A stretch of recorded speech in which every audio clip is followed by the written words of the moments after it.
Hey, what's up guys? Tyler here with Secureteam, and many of you probably been wondering where have I been? Why the lack of videos? Well, for the past few days and for the next 2 or 3 days, I'm going to be on vacation. I've been at the beach with my family for my once-a-year vacation holiday, and just a much needed break away from sitting at a computer, editing all day. But, I had to post a video. There's just a lot of interesting and strange things happening right now around the world. And so for the next few days, you may get new videos like this, and you may get Secureteam replays, where I play an older video that many of you probably haven't seen, especially if you're new, and that's usually what I do on vacation. So today, in this new video, we're basically just going to do like this rapid-fire news dump. That way I can get through some of the main topics and catch you guys up on some of the strange things that have been happening. First, in today's news, the image that you saw in the thumbnail and what you are seeing here. How many of you know what this is? Or maybe you can guess what this is. And as you're looking at this animation looping over, you can probably deduce that we're looking at something here under a microscope, and you'd be right. You can see these couple of green glowing objects, and one of the objects, you can see what appears to be like an arm or a whip coming out of it, lassoing up and pulling back in one of these small red objects. And well, if you haven't guessed what this is yet, what you are seeing is a new piece of microscopic footage showing bacteria, single-celled bacteria, actually reaching out, something similar to what you could say was a harpoon or an arm, snatching up a piece of DNA, which is what you're seeing in the red here, and swallowing it. And this is a first of its kind recording. And so this astonishing new video showing this bacterium reaching out into space, snatching a piece of DNA, is for the first time ever showing how microbes evolve. And it's the first observation of bacteria using appendages called pili to quote-unquote harpoon loose pieces of DNA and then incorporating it back into the bacteria's own genetic structure. And this little recording here shows how single-celled organisms pull off a neat little trick called horizontal gene transfer that allows them the ability to adapt quickly to new environments. And so to put that in layman's terms, say you are a person who has allergies. I have allergies in the summer. You have pollen floating around, making you sneeze. So what do? You reach out and you grab a piece of flesh or DNA from a friend of yours who doesn't have allergies. And you take that piece from his body, you stuff it in your mouth, you eat it, and then suddenly you are now impervious to the pollen around you and you no longer have allergies.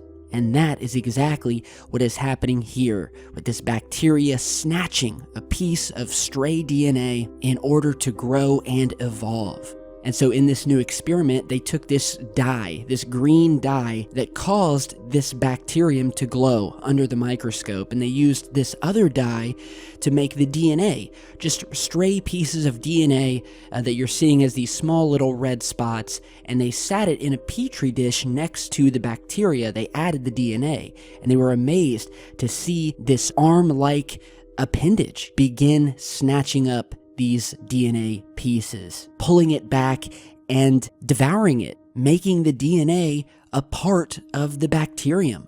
And it goes to show that even at a micro level, looking at these bacteria, they are doing things that much larger organisms are doing. And these are single-celled bacterium. And it's amazing for a single-celled organism to do. So tell me what you guys think down below. Really, really cool. I'll put the link below to the live science article if you want to read more about this. And now moving on into some other strange and mysterious stories that have been sent in to me, we have a new video here posted to the YouTube channel NVTV of, well, he doesn't know, but what he describes as a massive black timber wolf-like creature that begins chasing this frightened man's dog out of the woods. And as you guys watch this, the main dog in this is pretty big, but when you see this massive black beast, I mean, you could just tell how much it dwarfs this normal dog. And yeah, it's quite frightening, so check this out.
Alright, so what do you guys think this creature is? Is it just a massive black wolf? A werewolf? A timber wolf? I mean, it looks massive. It is massive. It doesn't just look massive.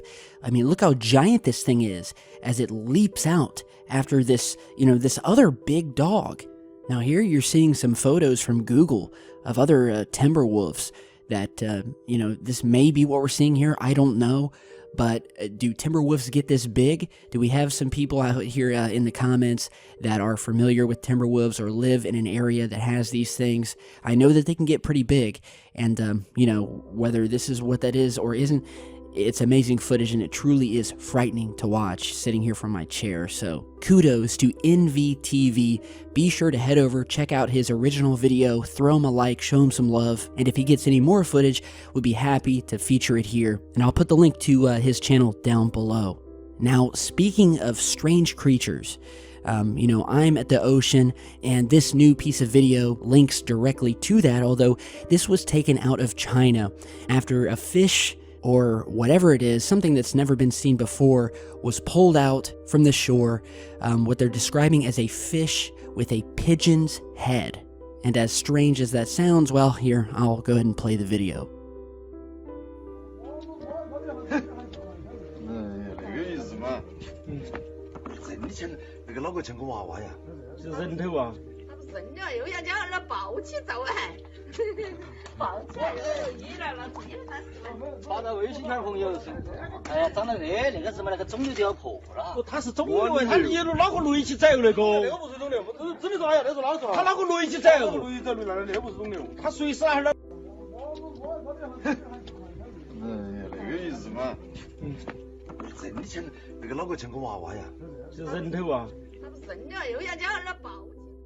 Alright, so,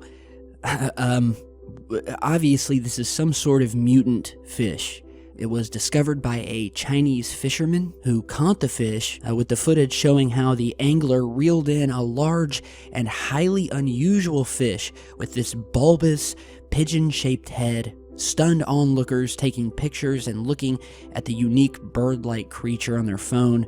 The footage was shot in Guiyang City in southwestern China's Guizhou province on June 5th. Immediately looking at this, I'm thinking Fukushima. Could this be due to radiation leaking into the ocean? Could this just be a freak mutation? I don't know.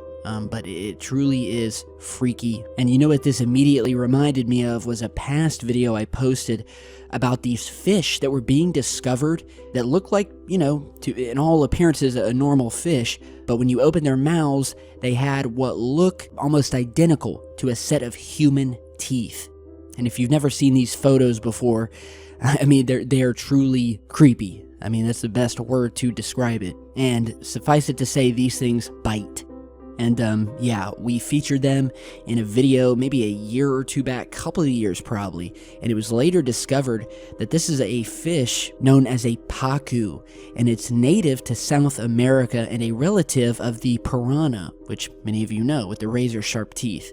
Well, just like the piranha, these fish, instead of having, sharp, spike, needle-like teeth, have what almost look like your, human teeth. They're very white, they're very wide, flat on top, and these things are said to be able to grow up to around 2 feet long. And although they're native to South America, we have news reports as recent as January of this year, where it was found that these fish are popping up in lakes all around Arizona, crowding out the native species of fish, and apparently it's, become a big problem. And they're still trying to figure out how these things are being introduced to the lakes around Arizona. And like I said, they're an invasive species, so they crowd out the native fish. So back to this strange pigeon-headed fish here. Tell me what you guys think. Have you seen something like this before? What do you think caused it? Is it just, this one-of-a-kind strange mutation? Is there something more? Does this have something to do with current events and weather or phenomena happening in our oceans around the world? Put it down below and let me know what you think. And with that today, I am going to bid you guys farewell. I've got to jump back off here. Like I said, I've got a few days left here at the beach, so I'll try to get a new video up. If not, I'll play you guys one of our past ones, one of my favorites, and I'll see you guys back in just a bit.